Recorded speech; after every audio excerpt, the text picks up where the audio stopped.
IPL fever DNA में आप सभी का बहुत बहुत स्वागत है। तो आज मुकाबला था चेन्नई सुपर किंग्स और सनराइजर्स हैदराबाद के बीच, और चेन्नई सुपर किंग्स ने 212 रन बनाए और 213 रन का टारगेट मिला है।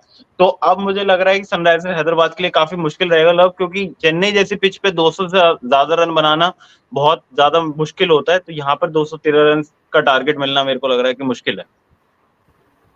देखिए, बनना तो सनराइजर्स के लिए कुछ आसान तो मतलब सब कुछ ही आसान है जिस हिसाब से ट्रेविस हेड और अभिषेक शर्मा ओपनिंग करते हैं, और जिस हिसाब से बैटिंग में डेप्थ है, चाहे आप मार्करम की बात करें, एंकर रोल प्ले करते हैं, चाहे आप क्लासेन की बात करें और नीतीश कुमार रेड्डी की बात करें, ये सब प्लेयर्स ऐसे हैं जो कोई भी टारगेट इनके लिए ऐसा नहीं कि बहुत बड़ा है।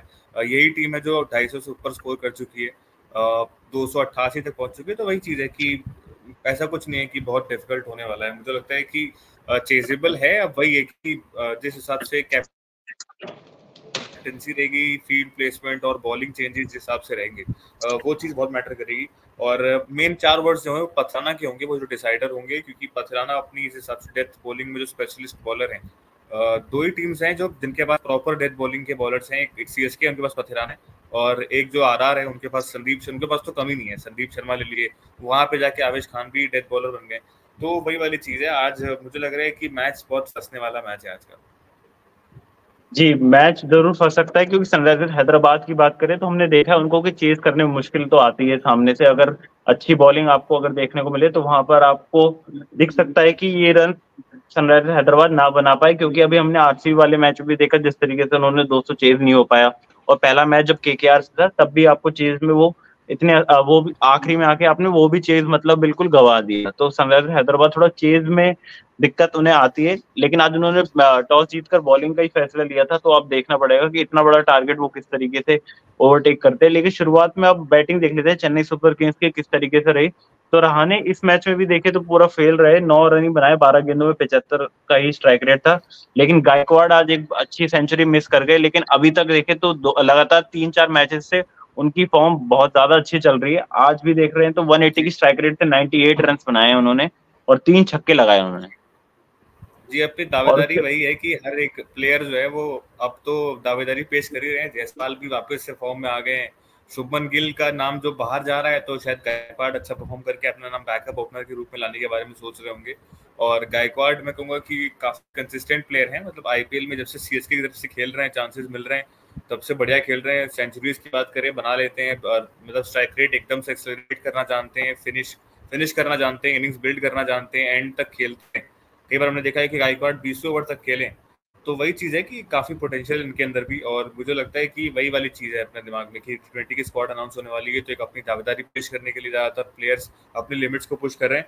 और हालांकि गायकवाड़ की तरफ से ऐसा कुछ वो देखने को नहीं मिलता है कि जो अपनी टीम की इनिंग्स है उसको कहीं पे स्लो कर रहे हैं। लगातार आप देखिए, जो टीम पे जो कैप्टन प्रेशर जो शुभमन गिल में दिख रहा है कि कैप्टनसी प्रेशर है, उस हिसाब से अपना नेचुरल गेम प्ले शायद उतना उभर के नहीं आ रहा है, वो गायकवाड़ के साथ देखने को नहीं मिल रहा है। गायकवाड़ अपना नेचुरल गेम खेल रहे हैं। स्टार्टिंग में जरूर उतना स्टार्टिंग के मैचेस में अच्छा नहीं रहा था, बैट पे बॉल सही से नहीं आ रही थी, बट जैसे जैसे गेम्स आगे बढ़ रहे हैं, केकेआर वाले मैच से इन्होंने काफी अच्छा कमबैक करा है। वहां पे भी इन्होंने शायद 60-70 ऑड रन बनाए थे, और वहां से इनका एक फॉर्म पकड़ लिया है। और अभी इससे पहले वाले मैच में इन्होंने बढ़िया बैटिंग करी है। तो मतलब गायकवाड़ बैक इन फॉर्म। जी बिल्कुल, बैक इन फॉर्म लग रहा है गायकवाड़ का। और इसी की बात करें तो मिचेल के भी आज पहली 50 देखने को मिली इस सीजन। काफी ज्यादा मतलब बहुत ज्यादा इंप्रेसिव नहीं था, 20-30 रन आते थे और उसमें स्ट्राइक रेट भी ज्यादा अच्छा नहीं रहता था। आज भी बहुत ज्यादा स्ट्राइक रेट तो नहीं है जिस तरीके का उनको पावर हिटिंग उनमें कैपेबिलिटीज है, लेकिन तब भी हम बात करें तो आज भी 52 रन मारे 32 बॉल्स में, और जिसमें एक छक्का और 7 चौके हैं। एक चीज मैं आपसे पूछना चाहूंगा कि क्या ऐसा करा जा सकता है कि रहाणे को बाहर बैठा के, क्योंकि डैरेल मिचेल ओपनिंग भी करते हैं, तो क्या रहाणे को बाहर बैठा के डैरेल मिचेल और गायकवाड़ ओपनिंग करें, और और नीचे इवन समीर मोइन रिजवी नहीं, मैं तो चाहूंगा कि मोइन अली से आप ओपनिंग करवा सकते हैं, क्योंकि हाँ, उनका बिल्कुल भी इस्तेमाल नहीं हो रहा है बैटिंग में, और लेफ्टी बिल्कुल बिल्कुल राइटी का मोइन अली कॉम्बिनेशन नहीं रहेगा। अगर आप रचिन रविंद्र को नहीं मोइन अली खिला रहे हैं और आपको चाहिए तो मोइन अली बेस्ट है, क्योंकि नंबर 3 तो वो हाँ, पहले भी खेल चुके हैं काफी। मोइन अली भी एक ऑप्शन है, और डैरेल मिचेल भी ऑप्शन है, वो भी ओपनिंग कर चुके हैं कई बार। तो ये 2 ऑप्शंस तो हैं ही अवेलेबल, और उनकी जगह आप पीछे समीर रिजवी को ला सकते हैं वो फिनिशिंग टचेस देने के लिए। जो आपके पास फायर पावर शायद शिवम दुबे के बाद खत्म हो जाती है, क्योंकि मोइन अली की अब तक उतनी बैटिंग देखी नहीं है नहीं, हमने। आप शिवम दुबे के बाद आप तो एक प्लेयर को भूल रहे हैं, अनस्टॉपेबल एमएस धोनी, जो आज फिर से नॉट हाँ, आउट हो एम एस गए। धोनी, और आज देखिए Thala M S for Dhoni reason तो आज कंप्लीट हुआ है, क्योंकि आज 7वीं बार नॉट आउट रहे हैं वो। हाँ, MS धोनी को तो कौन भूल सकता है अर्पित। मतलब मैं बात कर रहा था कि शिवम दुबे जैसे थाला तो बिल्कुल आखिरी के 1 ओवर में बैटिंग करने के लिए आते हैं। बाय चांस कभी थाला आउट होते हैं, जैसे थाला से ऊपर समीर रिजवी को जब थे तो वो समीर रिजवी को भेज रहे थे और उनको ज़्यादा चांसेस नहीं मिले हैं। बट वही वाली चीज़ है कि किस्मत की वजह से कई बार देखा हमने गलत विकेट मिला। हालांकि राशिद खान के खिलाफ जब वो पहला मैच खेल रहे थे सीएसके से 2 छक्के मारे थे, बताया था पोटेंशियल है और उनको ज़्यादा शायद बैक करना चाहिए एज कम्पेयर टू रहाणे, क्योंकि रहाणे का काफी मैचेस हो गए, रन्स नहीं आ रहे रहाणे के बैट से, और ये चीज थोड़ा एक्सेप्ट करके इस चीज पे डिसीजन लेना चाहिए। And same goes for Darrell Mitchell.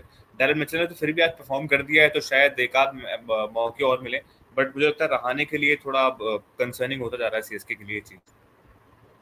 बिल्कुल कंसर्निंग दिख रहा है हमें। और उसके अलावा शिवम दुबे आज उन्होंने भी वो कैपेबिलिटीज दिखाई कि मैं लास्ट में ऐसा नहीं है सिर्फ स्पिनर्स को ही मार सकता हूँ।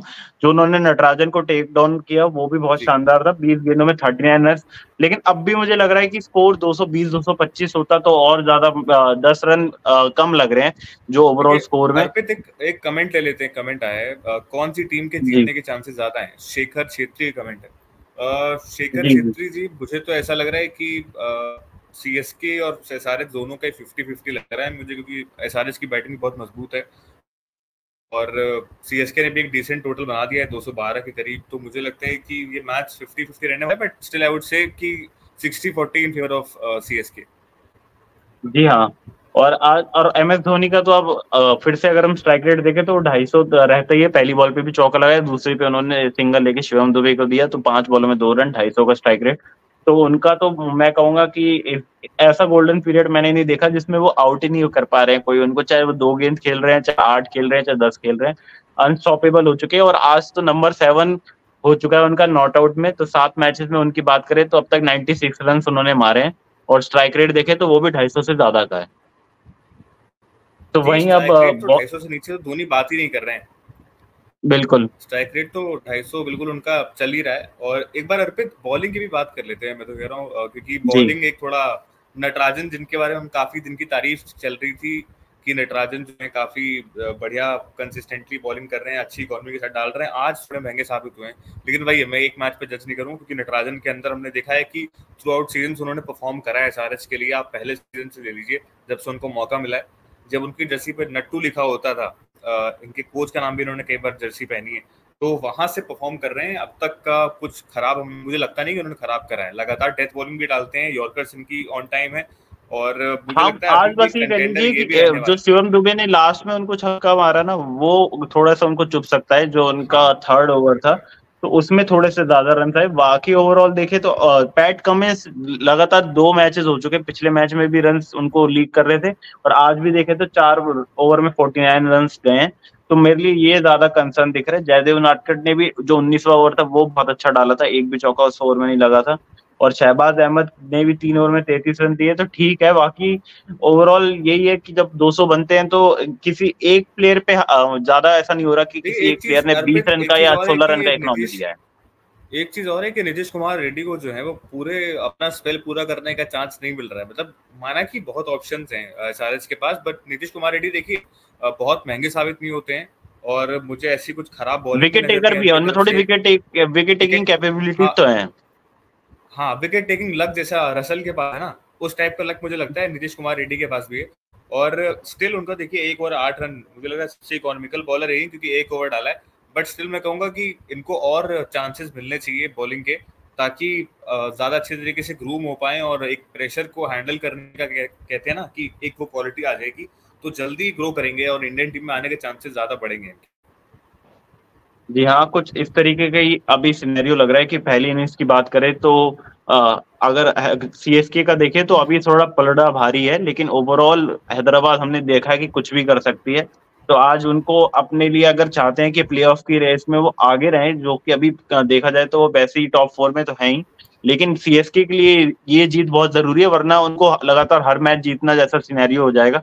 तो देखते हैं, अपने घर में बहुत वैसे देखा जाता है कि सबसे अच्छा रिकॉर्ड रहता है सीएसके का, तो वो बचा पाती है कि नहीं बचा पाती है। 213 रन का जो टारगेट है इसको देखते हैं। तो हाइलाइट्स में बात करेंगे आपसे कि सीएसके एसआरएच किसका पलड़ा पूरा मैच में भारी रहता है। अभी हमारे साथ जुड़ने के लिए बहुत बहुत धन्यवाद। और आप हमारा ये लाइव सेशन पसंद आया तो हमें लाइक, शेयर और कमेंट करें, और डीएनए के चैनल को आप सब्सक्राइब भी कर लें।